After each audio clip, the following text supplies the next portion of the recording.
Sheikh Abdul Hakim na Halal Finance ki chairman oiduna Peisa Khomgatkhi Haikhiba du soikibani Haina RAMIJUDDIN na Sengdorakli. Halal Finance ki Peisa Sheikh Abdul Hakim MCS na laukibani Haina June 18 da tawkiba press conference amada Haikhiba wafam adu aranba oire Haina ngasi Manipur Press Club ta pangthokiba pawgi mifam amada JAC of Consented Investors Halal Finance in Association with PNB Nidhi Limited ki convener Kulakpam RAMIJUDDIN na Sengdorakli. Mahak na Haikhiba investors sing na Halal Finance in Association with PNB Nidhi Limited ta invest tawkiba paisa sing handokpinaba khongjanggi makha tarakpo oina ngarang Halal Finance ki directors, staff, investors committee amasung JAC punna phaminakiba mifam amada Halal Finance ki paisa asi director singna laukhatkibani loinana hairiba paisa sing asi investor singda handoklagani haina Sengdorakli hairi. June 18 da tawkiba press conference ta paisa sing asi MCS Sheikh Abdul Hakim na laukhatkibani haiba wafam adu aranba oire loinana paisa sing asi director na laukhatkibani haina masana yazarabani haina mahakna makha tana phongdokhi. Paisa sing asi miyamda handoklagani haina director manga amadi makhoigi daita lauba ngamba singna hairabanina makhoigi mathakta laukhatkani haina tawramba action singsu matam kharagi oina handokchare haina Kulakpam RAMIJUDDIN na phongdokhi.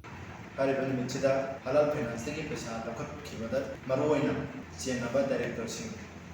aduga Halal Finance ki investor sing committee amadi Halal Finance ki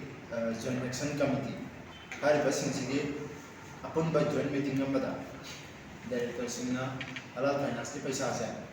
makoina company haina phongdokkibaga loinana amangi thagi date 13 da akoina Haikhiba Halal Finance ki paisa se Mcs Hakim na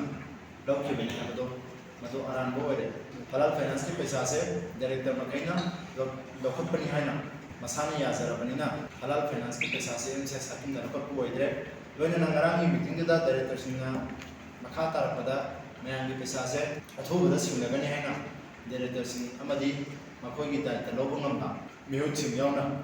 mayamda thajaba pirapana maram warga aikoina